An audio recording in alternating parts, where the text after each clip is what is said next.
Hey yo people, it's your boy Sickma in the house today. We've got Vidit with me with yet another episode of Sickma here today. So we've come up with this new and improved idea of us that we're going to be doing here at our podcast every other week, and we call it Sickma Specials. So our guest, or like more like my colleague or whoever is going to be coming around, is going to be talking about an issue, and they're going to be surprising me with what it's going to be. But it's going to be something trending, something we all know, and it's been going around with us pretty often.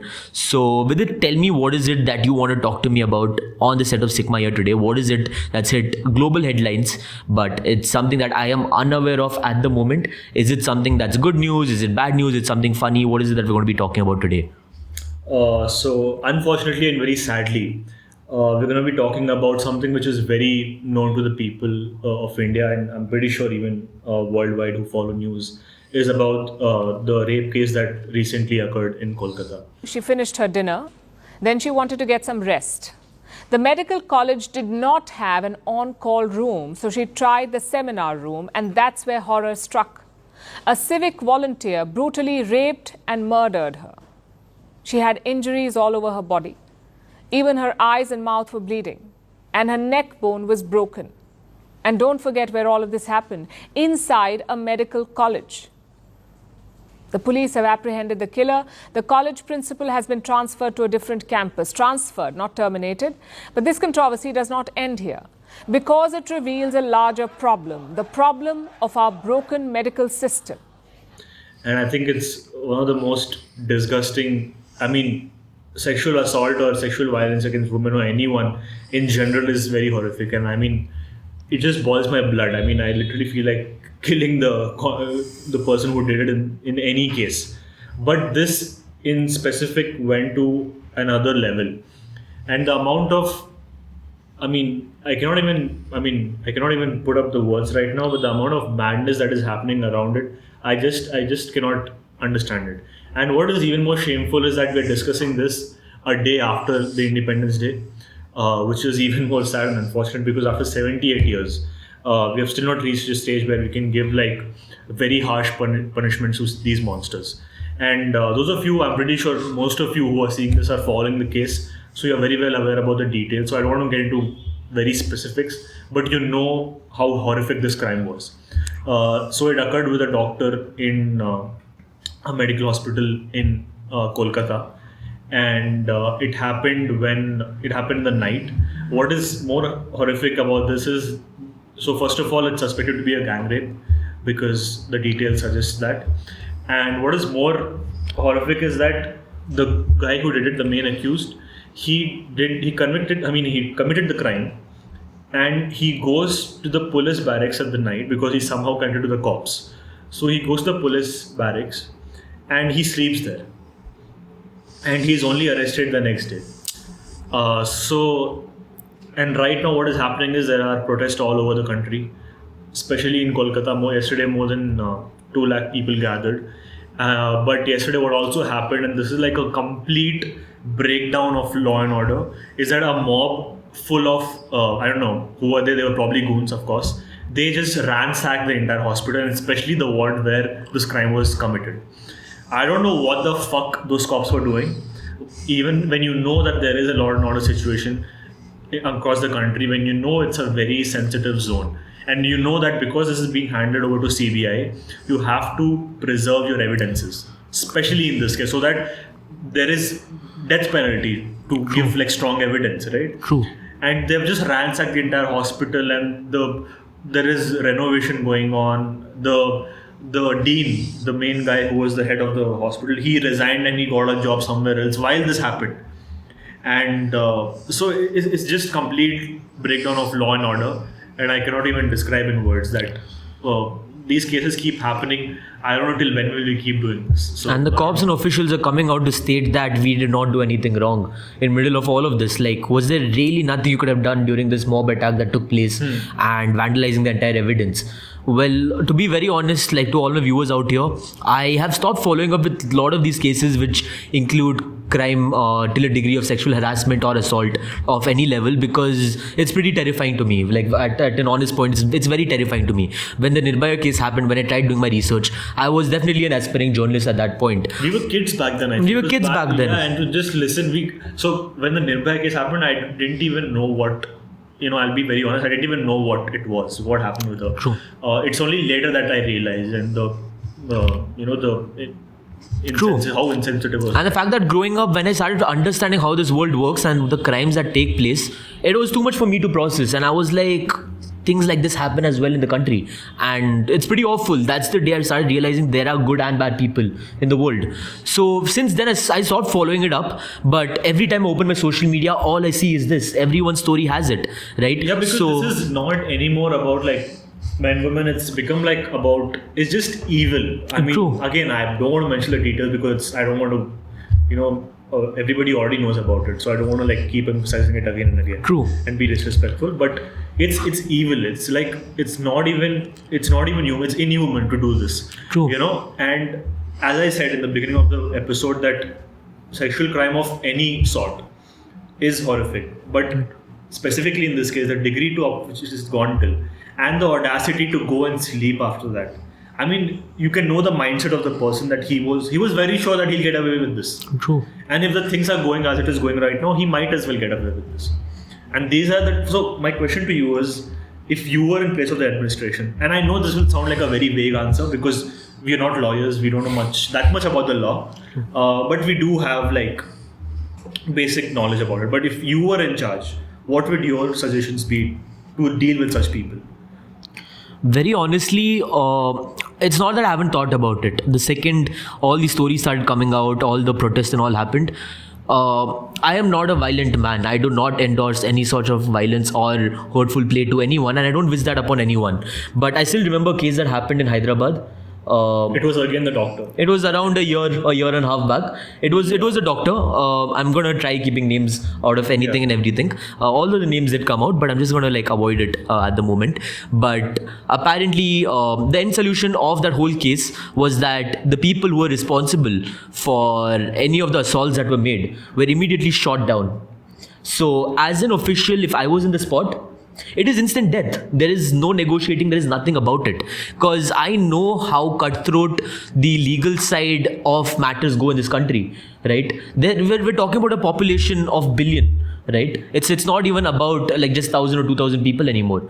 I know how many cases are to be like filed like this every other day, and how much time it takes to give priority to cases every other time. So let's just jump the bullshit. Why should these people even sit and rot in jail? It's not rotting to them unless they're getting a place to sleep and like 3 meals at a time. These people deserve to be hung, and they deserve it effective immediately. The problem is they deserve to be hung through the judiciary. But the judiciary in our country, they have, I'm sorry to say this, but they have priorities which are beyond, I don't understand this. Like they reopened us, I don't want to name this, they opened a celebrities case in the middle of the night. The Supreme Court opened in the 12 o'clock in the night to hear a celebrities case. And they gave him a bail or whatever decision that happened, that's regardless. But logically, everybody would want a good law enforcement system wherein you can hang them through the justice system rather than doing these encounters. But the problem is it doesn't happen. And to be very honest, whenever these encounters happen of these hardcore criminals or these kind of rapists, to be very honest, I don't have any regrets upon them. I mean, I don't know, people might have different views on this, but I don't have, especially in this case, I mean, I don't understand. I don't know how long the judiciary is going to take in this case. And apparently there were other people who were also involved who are maybe not arrested yet. True. So I don't know what's happening with that. I know, like if you look at it as a spectrum right now, I don't know who the person is. I don't know a person from Nirbhaya. I don't know any of these people. But it all comes back to an understanding that I think that I have a family to run at home. I have my mom and my sister at home. I have people to look up to. So when you look at it in that regard, you really automatically like just put yourself in that shoe. And when you see it, it's all rage, right? It's all I see is like It's like it's beyond justice, and even after once that justice is served, like there's nothing I have been benefited out of it, right? I'm still going to be living with that regret that I have lost a loved one in my life, and it's pretty sad. But the part I want to get to is, where does this put the standpoint of doctors in this country right now post this case? See, doctors in this country are already in a very miserable condition. Okay, the entire knee issue that happened, in general, they have overworking hours. Emergency, you require them to like definitely leave your house immediately and go attend. Doctors who are at a stage where they are little stable and they're earning enough, they have experience, they are okay, but even they are vulnerable. The interns, especially the interns and the young doctors, they are screwed in this country. I mean, you cannot even imagine the amount of stress they have. We keep joking around saying that why do doctors always marry a doctor and all of that thing. It's for a reason, because only then you can understand the other person. They're always at hospital. True. You can hardly just go home probably to just get some sleep. Sometimes not even that. Like you saw during COVID, right? What was the condition? Yes. But in India, even other than COVID, the general condition of doctors in this country is not very good. Right. They are overworked. They are underpaid. They themselves don't have their good health conditions. They are surrounded by patients from different diseases all the time. But yet they do a pretty good job. I mean, my experience with doctors I've had, they do a pretty good job despite all the stress. So, and Vidit, you mentioned about the people who are in a stable condition, right? Yeah. Even at times I've heard they end up working 16 hours a day, 16 hours a day. Like I can too, because my father has gone through that, so I know, like, despite all the stress, they do operate, and they operate very well. I mean, It's not that Indian doctors or their standards are like very good apart. They are very good doctors. They talk to you. When you're catering to a nation with like that kind of population, of course you got that working hours. Yeah, sometimes the bad things also happen, but then you can't really always blame them. True. Which happens everywhere. The ones who are saving our lives, are we doing enough to save theirs? Is what the real question is. But my next question is also because you mentioned about the family and where do we do it. Do you think in India and maybe worldwide, but at least in India, do you think this is a problem growing up with us, like with men or something? And what can be done to change that? See, post most of this case, because a lot of questions have been raised about, like, you should teach your men and you should teach young boys from a very early age how to behave and how to like probably interact with girls. And I can understand the concern, especially after this case. I mean, there's no questions about it. But what do you feel? Is it like I'm pretty sure it's a mindset problem. So how do you deal with this? So most of the kind of content we advocate for over here at the Sickma studios is around the lines that we relate to a lot of people. We relate to a lot of young boys, young men of our age group, or trying to grow up, trying to make something out of themselves, who are confused, but they're not totally lost. We just try to make people feel better here. That's the only case. But when certain cases that come up like this, like it's not every day we make podcasts like this which is serious, right? We always have issues which is fun, which is pretty happening and stuff we talk about here. But when stuff like these issues come into play, like the first thing I want people to realize is that these are not the kind of values we advocate for. And second of all, when we say you're not alone, that does not mean you go to extreme measures of doing whatever you have to. This is psychopathic behavior. Whatever's occurred is psychopathic behavior, undoubtedly. Yeah. Okay, so it either comes to a point where the family recognizes what is wrong and you either take help, or else if it's constantly happening, if it's involving like someone else getting hurt in this context, you got to put an end to him in some or the other way, right?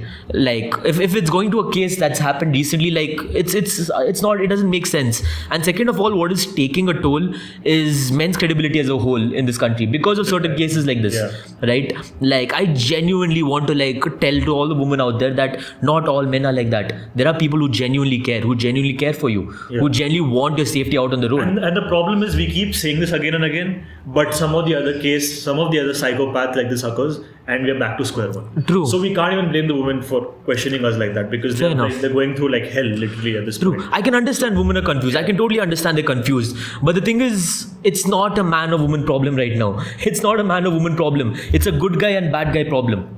That's literally what the problem is. It's all it's come down to. There are good people in this world and there are bad people in this world. We got to make peace with that. right? I don't say make peace with it, but definitely we can fight against evil with all odds, right? So again, if I'm walking in the middle of the road at night, there are certain things that I take measure of. If I see a woman walking alone on the same street with me at night, right, like I'm going to try my best to try not making interaction, because in some way it still makes uncomfortable. Of course, I want to stand up and like let her know that if anyone walks on this road, like don't worry, like I will be here to back you up. But that's not how reality works, right? I'm going to put my phone in my hand and I'm just going to put my head down and keep walking, just so she doesn't think otherwise, because those are the cases that keep coming up every other day. They're like, women are not safe to walk alone at night, women are not allowed to wear these kind of dresses at night, all these things, right? These issues wouldn't emerge if bad people just wasn't there in this world. And the roots of all these things definitely depends on probably the circle, the kind of so I think education people have. That's what I was getting at. So it starts at a very basic level. It's time for the schools to realize that it's really important to give like sex education from very young age. And there's no problem in hesitating, because if they get to know about it through the wrong measures, then you're screwed. Then your mind is going to go in a completely different direction. And with men in general, I think first of all, you are like very curious about. I mean, pretty sure we also went through the same thing. You're curious about things, you want to know the different things. But then if you go in the wrong direction, this is what occurs. And unfortunately in India, this is happening with a lot of male population. So it has to, the families, everybody has to realize, to teach. We keep teaching like the girls about the good touch and bad touch thing, but you should also include boys in that conversation and teach them. I know that my sex education back in school, the guys were taken into a separate room, the girls were taken into a separate room. Exactly. Like you should do it face to face and tell the guys on their face that this is not supposed to be done, this is not okay. And if the girl says no, then it's a no for some reason, and then you just behave yourselves. So the thing is, it keeps building up, and this is what happens then. And it doesn't do good for anyone. Yeah, and then there is no justification. You have to be dead. I mean, I don't have any other thing to do. And everything that makes this whole situation all the more ugly is the politics that's being played along with it at the moment, right? They've gone and demolished. I don't want to politicize it, because I don't want to disrespect the victim here. But I can literally give you names of the so-called activists, so-called politicians who speak in parliament on multiple issues. They are just shut right now. They've just shut their mouth because they belong to a particular party which is governing the state.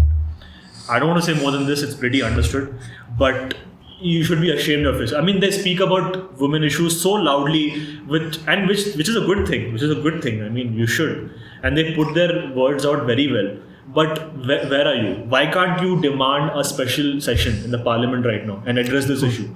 Why does the Prime Minister need to address this on the Independence Day speech after 78 years of independence? That is the thing. True, exactly. And every year we find something to just sabotage a whole Independence Day altogether. Like what is the independence that we're fighting for? And what thing I would like to tell our viewers, and I think they'll be curious, is that for this conversation we could have probably had a woman over to get her point of view. True. The thing is, we shot it like on spot and it was spontaneous, so we couldn't get anyone. But we would love to hear from them what they have to say. Comment down below, guys, if you think you are an advocate to stand up for the very cause, and if you think you have something on your mind to definitely put out on the issue, please comment down below. We'll get in touch with you, and you're more than welcome to come over to Sickma Studios and have a chat with us. And any suggestions you have that you want us to like probably pin your comments and talk about it and make another episode on it. We'll probably make a follow with the woman. Because see, I'm pretty sure we've not covered a lot of things. That this is a long conversation which will take months and years, right? And again, there's certain things, there's certain parts of this whole issue that I think at times wouldn't seem right coming out of us. Yeah, right? It would be better if a woman is able to address it, because it's you feel what, I mean, you can express what you feel, right?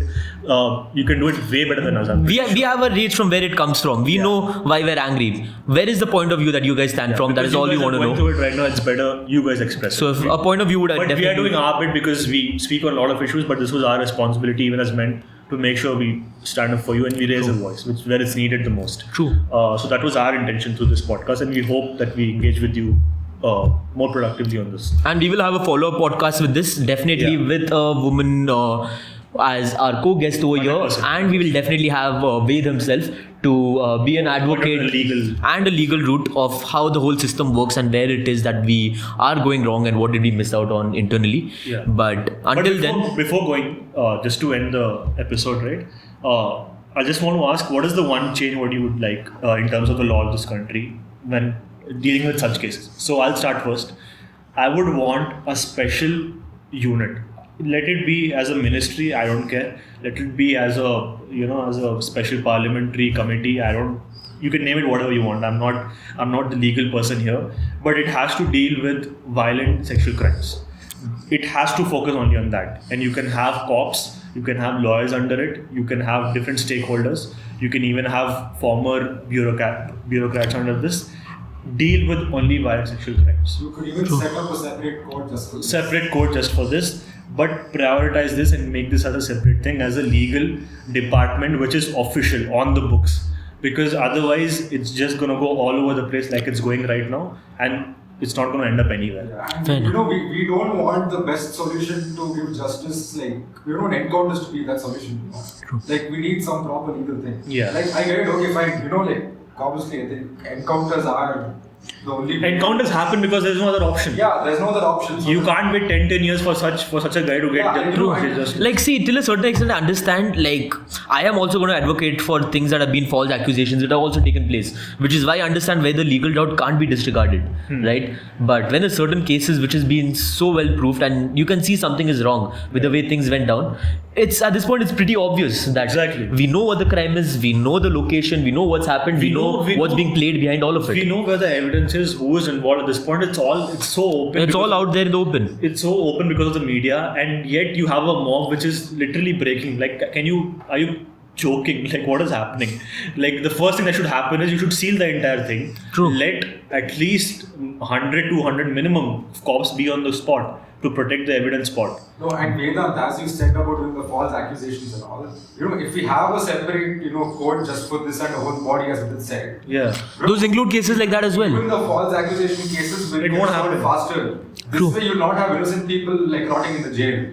True. Exactly, and you'll have like monsters like these who deserve to be hanged. They will be in jail and they will be And hanged. they will be hung soon. So the thing is, these cases happen, and then some government says that okay, we're setting up a fast track court and blah blah blah, and something happens. No, it can't be an occasional thing. You have to make this as a permanent body which will be functioning under the Supreme Court, under the government of India, and then prioritize. So that's Very my true. suggestion. So India, here's a question to you. If this case is not solved yet, why isn't it? And what's going to be taking so long? Would it just end up being another Nirbhaya case that would take years to solve? Or would we finally have a solution to it? And if not, why isn't there a department made like this, which is just specially targeting in cases like this? Would that really make your job easier? Or is it that India does not have the advancement for actually affording such a case? Because I think it's on priority. The whole nation wants to know. Also, I feel. Yeah. And the entire nation wants to know. Years, bro. Nirbhaya took 10 years. Even after all those protests and all, you imagine. So, I mean, I hope this guy and people involved, because it's being told that there are more people involved, might be a gang rape. So I hope all of them are hanged. And anybody who has even like a percentage of like involvement in this, they should be given the harshest of punishment, I feel. And please think about this suggestion. And please tell us what you think, and especially the women out there. Please drop in and let us know what you want us to cover. And if you want to come over to the Sickma studios to talk about this, you're more than welcome to do that. Until then, it's been your boy Sickma. We're here with Vidit Dikshit, aka Gapsters, at the set of Sickma Studios. We will see you until next podcast. Do comment down below what you think we should be covering up till next podcast. Meanwhile, we will see you until the next episode. Like, share, subscribe, and hit the bell icon for more such notifications on such content. See you until next time. Thank you.